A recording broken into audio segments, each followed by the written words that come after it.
Hello everybody, welcome back to Joe's Wildside Adventures. I'm coming to you this week from southeastern Kansas with the Hickory Creek Outfitter and Mr. Adam Bennett. How you doing, Adam? Good, Joe. Thanks for coming. Hey, thanks for having us. This is my third time here at Hickory Creek. I just love coming back. It's going to be a little different this time.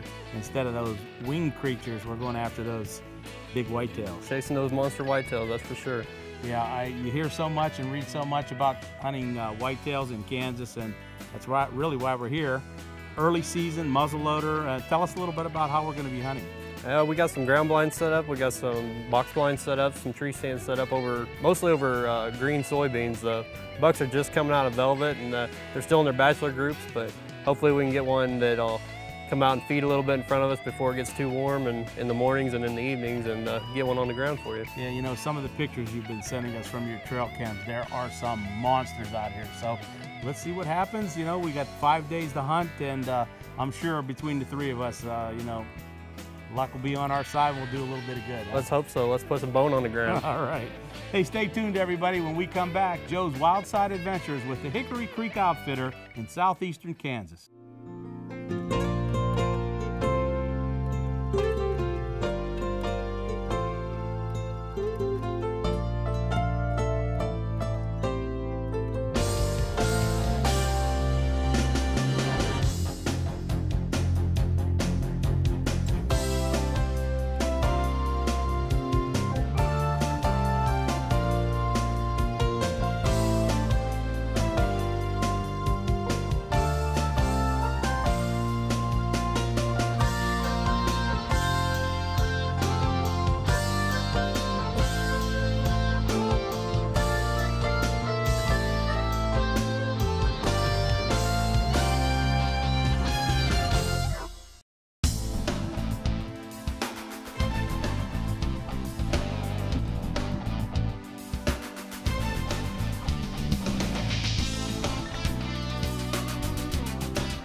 This week I got to come back out and hunt with my friends from the Hickory Creek Outfitter.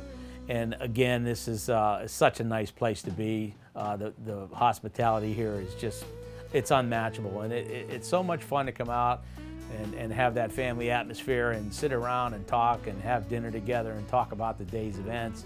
And this week was a little different though. I came out here on a muzzleloader hunt for a whitetail. You've heard about the fabled Kansas whitetail. You read so much about it, and a couple of friends of mine and myself came out, got into camp, and we put our plan together on Sunday evening. The season opened on a Monday, so we're on a 5-day hunt. And a real relaxing week. We knew we had plenty of time, so you know, picking that special buck out was going to be pretty difficult. And you know, I call this show to pass or not to pass, because you look at a buck, and you look at the time you have to hunt, and you look at the quality of buck you want, and you have to make that decision. Sooner or later, you're going to come down to the point where, well, I could take that buck, it's early in the hunt, get the hunt over with, or I could pass that buck and wait for a bigger one. So the first day of the hunt, I was very excited, to say the least. I got out in the blind, and Adam had mentioned that the spot we were in was basically an afternoon spot. This nice 10-point was coming out on a regular basis. He was feeding in these bean fields, and we had our shooting house set up just about 80 yards from where we thought he was going to be. So sure enough, that first evening, my cameraman and I get up into the shooting house, and things settled down a little bit, and about 7 o'clock in the evening, sure enough, 3 big bucks came out of that woodside. Okay, all 3 of them are going to start moving now. Oh my God, show me the second one. Oh my God, you gotta shoot Brown. No, he doesn't have any brown tines on him.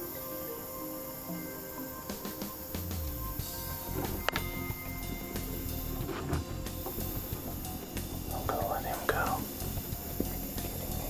No.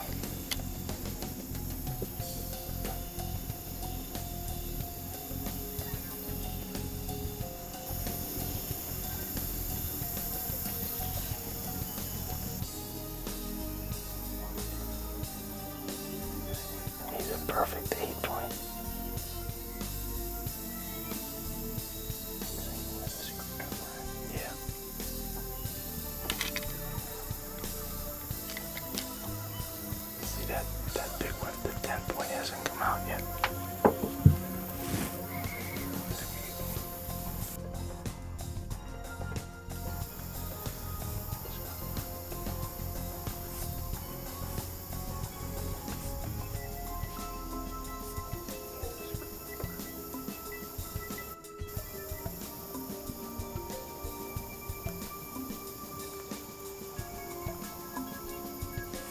During that whole process, I saw the buck. I remember the pictures that Adam had sent me from some of the trail cams he had taken, and it was a 10 point. And when this buck came out, I looked at him, I had him in the glasses, I said, here we go, my 10 point's here already. And I got the glasses on him and noticed that he didn't have any brow tines, he was a 4x4. So then I got a little confused and I'm thinking, wow, that's a pretty nice buck. And I remember my cameraman, Greg, saying, Joe, you gotta shoot that buck. You gotta shoot that buck. I'm like, no, that's not the one. That's not the one. I'm gonna wait. I know he's in here. And we watched that deer for 15, 20 minutes, 70 yards away, perfect shots. I mean, he had no idea we were there. There was a little smaller 8 point that was running with him, and there was kind of a goofy looking half rack. Watch these deer, they were beautiful. It was quiet, the wind was calm, and just sat there, took a lot of pictures of them, a lot of video of them, and just magnificent whitetail deer.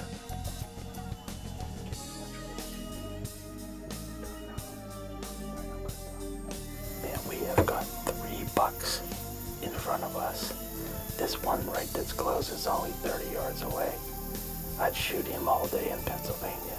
The one over by the wood line is an 8 point, but he has no brow tines. Really symmetrical.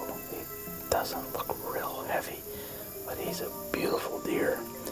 I think I'm going to pass on him. It's the first day of the season. We've got 5 days to hunt. I mean, I'm really tempted to take him, but I'm going to let him go and give it a few more days and see if we can get something a little bigger. The buck that's been seen in this area is a big 10 point, so I'm going to wait. You know, we said we still have a few days left. I mean, they're very calm. They don't really know we're here. They don't really care about anything, so I'm not too worried about it.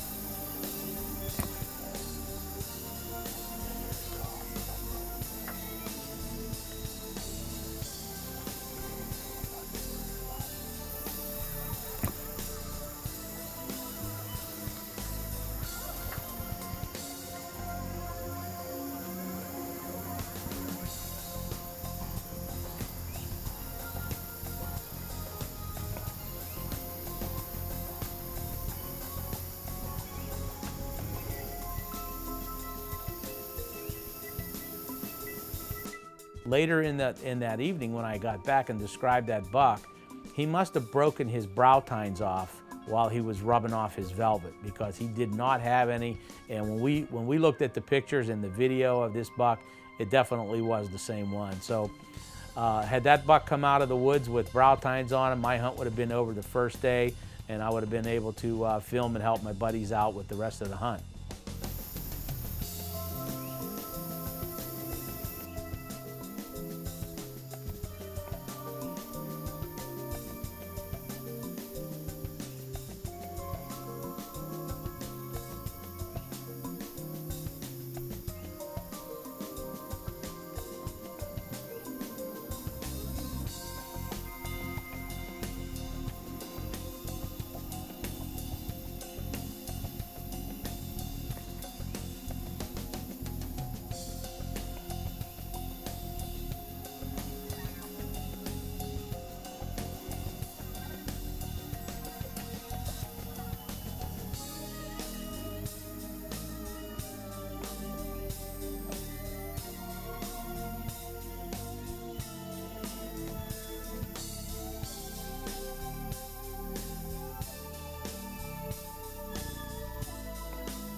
Oh, these bucks are breaking across this field.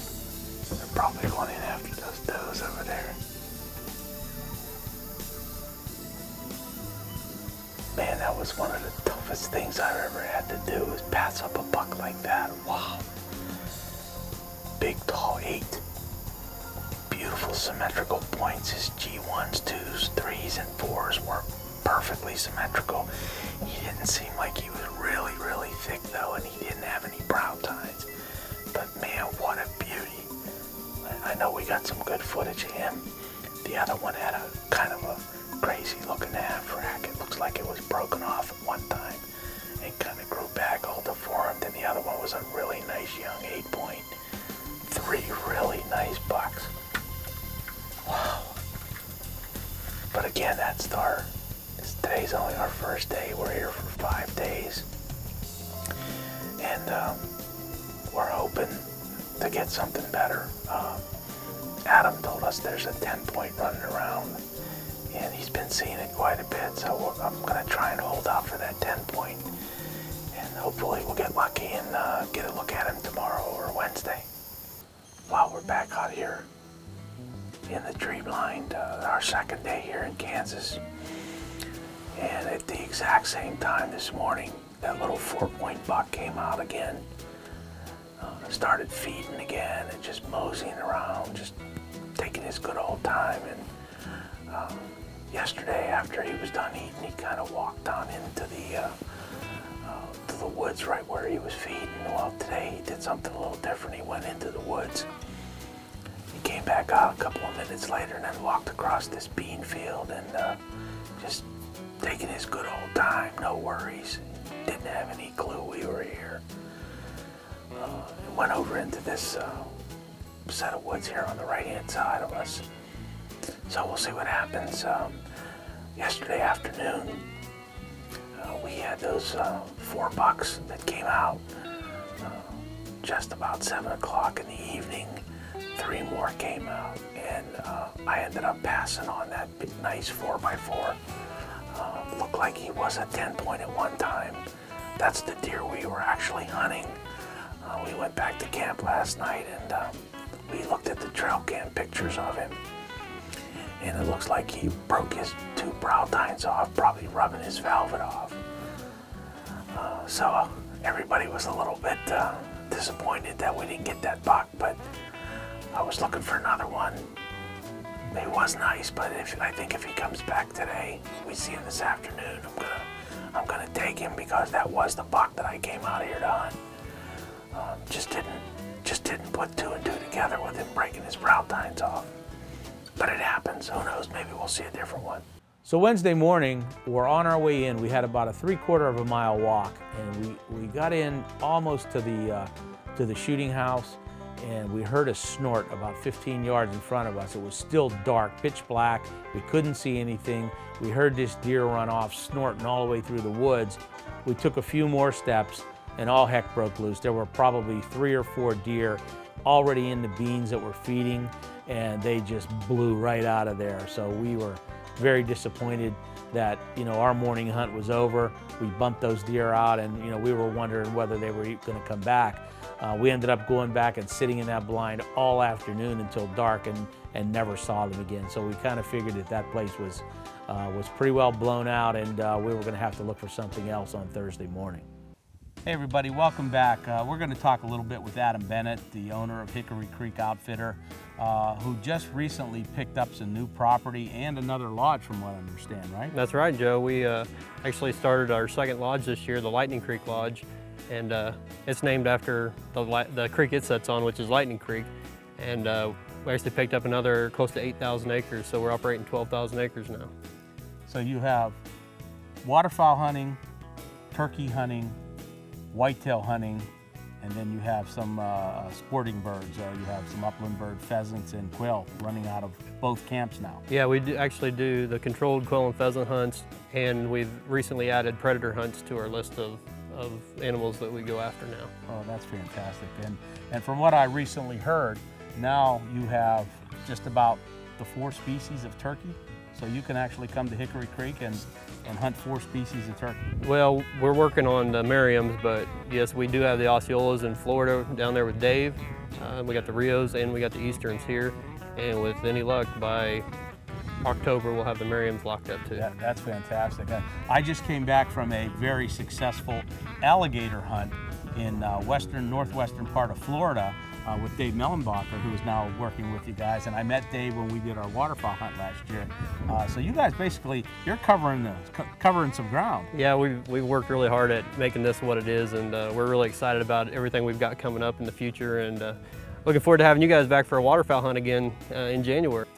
One of the other things I really take pay a lot of attention to when I go to an outfitter is the food. As you can tell, I don't miss too many meals. And when we come out here, every year I come out, every time I come out, I say, I gotta watch, I gotta take it easy. But his brother Jacob and his mom Linda and Mark run this place, and man, they take care of their guests. And we eat every night. Great family style meals and homemade pies and cakes and desserts, and what a great feature that is to have here. Yeah, it's definitely great to have all my family working together to make this place operate. Gerald Thomas, one of our guides, he does an awesome job. You guys have had Gerald this week, and he's done a great job for us. Dave Mellenbacher, they both work really hard for us. You'll get to see Tom during duck season a little bit, and my dad and my brother. We all work really hard during the summer to make this place what it is, and when everybody shows up, it's ready to go. And we just want to, basically, when you come to our camp, you become part of our family. We always extend our friendship and our experiences to everybody that comes through here, and we want to make sure that you feel at home and welcome and have the best experience that you can while you come out here to hunt with us. I'm going to give you all of Adam's information here at Hickory Creek Outfitter, the website, the phone number. You got to give these guys a call. And like I said, whitetail hunting, waterfowl hunting, snow geese, Canada geese, turkey, and the Kansas whitetail. During dinner on Wednesday evening, we were putting our strategy together about Thursday morning, and Mark had mentioned, I have a stand that nobody's been in all season, and we're going to put you in that stand. It's another nice shooting house. There's enough room for myself and the camera guy to get in there. So we walked in, we got in very, very early. We found the stand, we got up, we got set up, and it was a very, very quiet morning on Thursday. There was very little wind, crystal clear. So we were pretty excited because you could hear every little sound in the woods was just birds and squirrels and animals walking around. It was really a nice spot. So just before it started to get light, I look out to my left and I see a silhouette of a deer. I pick the glasses up and it's a doe just walking around meandering. In fact, she was so comfortable and had no idea we were there, walked right underneath the shooting house and just moseying on out into the field and kind of wandered back and forth and really never did leave the area. And as it got a little bit lighter, there were 3 or 4 more deer that came through. So they were out in the field feeding, they were in front of us, they were behind us, and it looked like it was going to be a very promising morning. Just then, I looked out across this bean field, and it was about 260 yards across to the end of the field. I see a big, big-bodied deer. His head was down, couldn't see anything, and when he picked his head up, my eyes almost popped out of my head. It was the buck that was named Skyscraper. Probably 18 to 22 inches of tine above his head, was massive. Okay, this is the buck we're after right here. This is Skyscraper. I believe his name is Skyscraper. Adam has been watching this buck for quite some time. I don't know if I can make that shot or not though. 260 is going to be stretching it.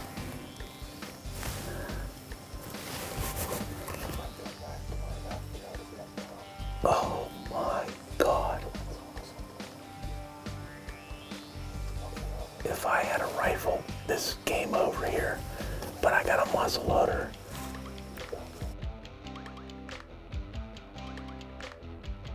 Oh my God, that's a monster.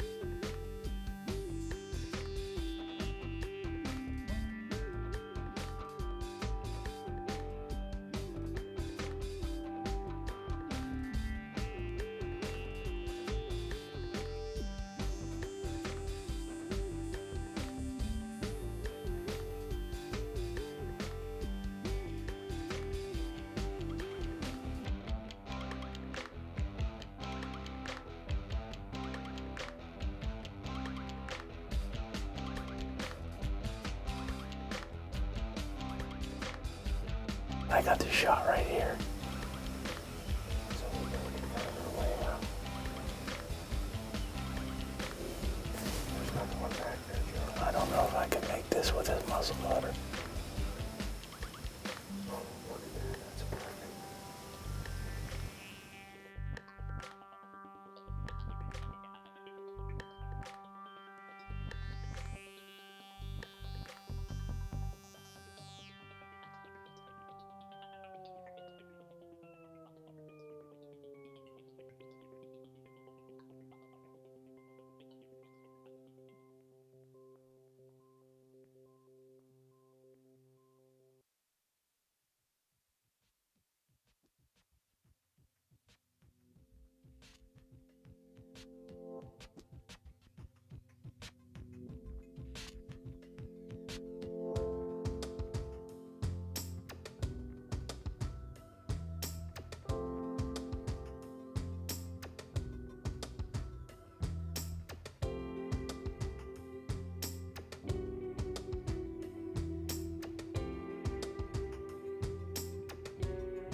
Man, we're looking at this buck. He is enormous.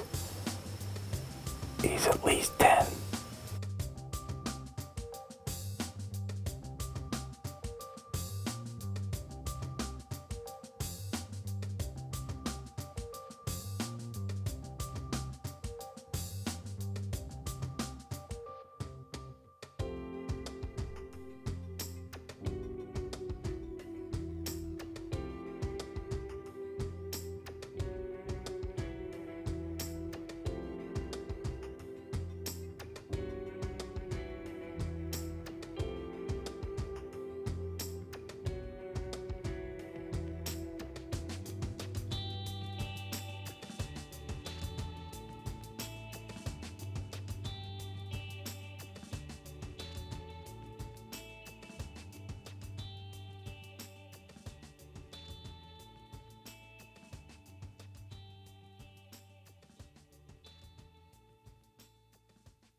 Okay, we got 3 bucks out there now. There's a third buck that came out. He's pretty respectable, but he's real dark. He's got a palmated antler. But Skyscraper, I think this is the one Adam got pictures of earlier in the season. That is a buck of a lifetime right there. I'm counting. He's got 1, 2, 3, 4, 5. He's at least a 12 point. And I mean mass and huge, high. He's not real wide, but he is tall and heavy, and he's got at least 6. He's got at least 6 antlers on each side.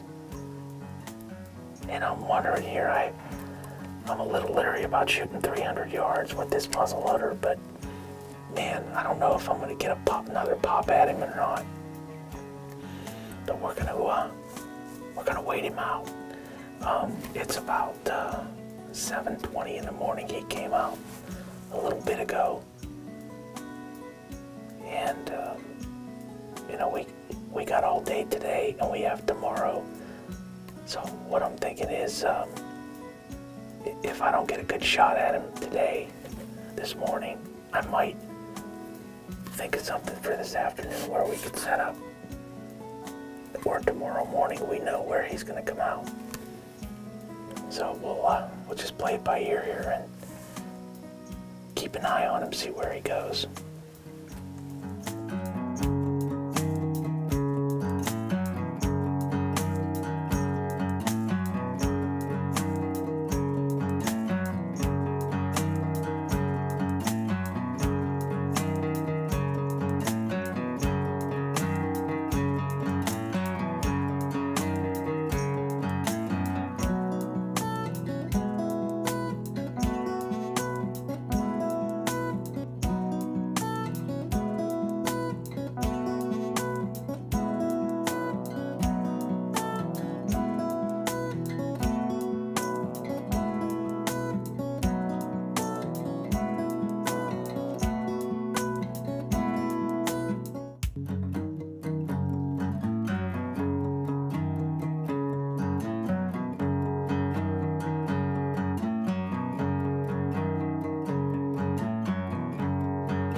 We leave the stand, we go back to camp for lunch, and I asked Adam and Mark, I said, hey, can we set the targets up? I want to see what my gun will do at 250 and 300 yards. So we set the targets up.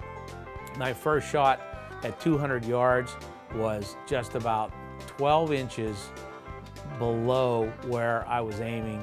If I had taken that 264-yard shot, I would have hit that buck, no doubt in my mind. We then moved it out to 300 yards, and I got the gun zeroed in at 300 yards. So I felt if I had a shot at him that afternoon, on Thursday afternoon, at 300, I'd be able to take him. So we go back out on Thursday afternoon, we get set up, and my adrenaline was pumping. I was very excited. I said, I got a shot. If he comes out where he was this morning, he's mine. Well, we're sitting in the blind, and don't you know, we hear this farm machinery start up. And there's a combine in the next lot from where we were hunting, behind where our buck was at. The guy starts to cut the corn, and he bumped 6 bucks out of that corn. One of them was Skyscraper. They ended up coming back into our field, and instead of coming our way, they went the opposite direction, and we watched those buck for 45 minutes at about 550 yards. All I could do was just sit there and look at him through the glasses, just heartbroken, because had that farmer not bumped those deer out of there, we're pretty sure he would have come back right where he was supposed to be, and I might have been able to get a shot at him. Well, day 4 of our hunt out here in eastern Kansas with the Hickory Creek Outfitter. My buddy Doug landed this beautiful 9-point this morning. Congratulations, Doug. Thank you. Man, it's been a hard hunting this week. Yeah. The weather's been pretty warm. We've seen some deer moving. We finally today, all 3 of us that are hunting saw a big deer. You got yours this morning. I know John, we heard from him, he saw a big one, was out of range. Yeah. And I saw the buck of a lifetime. And I still have a day and a half to go after him and get him. But man, we land that buck, that's gonna be something else. But Tell us a little bit about the shot. How far was he and what? Well, at first it came out from behind me. I wasn't expecting it to come out from that way. And I turned around and heard a piece of grass snap, and it was 20 yards behind me, so I froze. I ended up walking out in front of me. It ended up being about an 80-yard shot when I really got to take a look at the deer and how big he was, and decided this was the one. Perfect lung shot right through the vitals, one shot with your the shoulder of the deer. yeah, with your Thompson Center 50 cal. Well, congratulations, Doug. Thank you very much. Hey, stay tuned, everybody. When we come back, more Joe's Wildside Adventures with the Hickory Creek Outfitter in southeastern Kansas. We're down to our last day. It's Friday morning. We get back out in the stand again and just hoping that all the commotion that the farm equipment raised the night before settled those deer back down and that we'd get an opportunity at them again. Daylight came. It was a little overcast on Friday morning, and the deer weren't moving. There was a little windy. We didn't really see our first doe come out until about 7:30, quarter to 8, and she just was out by herself. And the previous days we had seen several deer, so I was a little worried that maybe those bucks weren't even in the area anymore. And about 8 o'clock, 8:15, I looked to the spot where we had seen them the night before.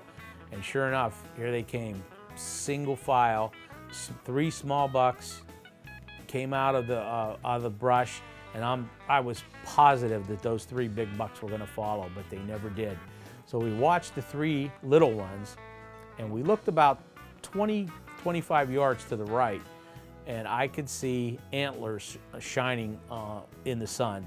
I put my binoculars up, and there they were, all 3 big bucks. Only thing I could see were their antlers. I could not see their heads, their bodies. They were just over the crest of the hill. They never came out. They sat up there, and we're quite certain that they bedded down in that same area. And we waited an hour or two. It was getting close to 11 o'clock in the morning, so we figured, okay, well, we'll get out and we'll let them go. So we ended up coming in for lunch and sitting around putting our strategy together for Friday afternoon. It's the last shot, the last opportunity we have, and then we have to travel back home tomorrow. So it's either do or die on Friday afternoon. Well, this is it. It's the last afternoon, Friday afternoon on our hunt. We got this deer located.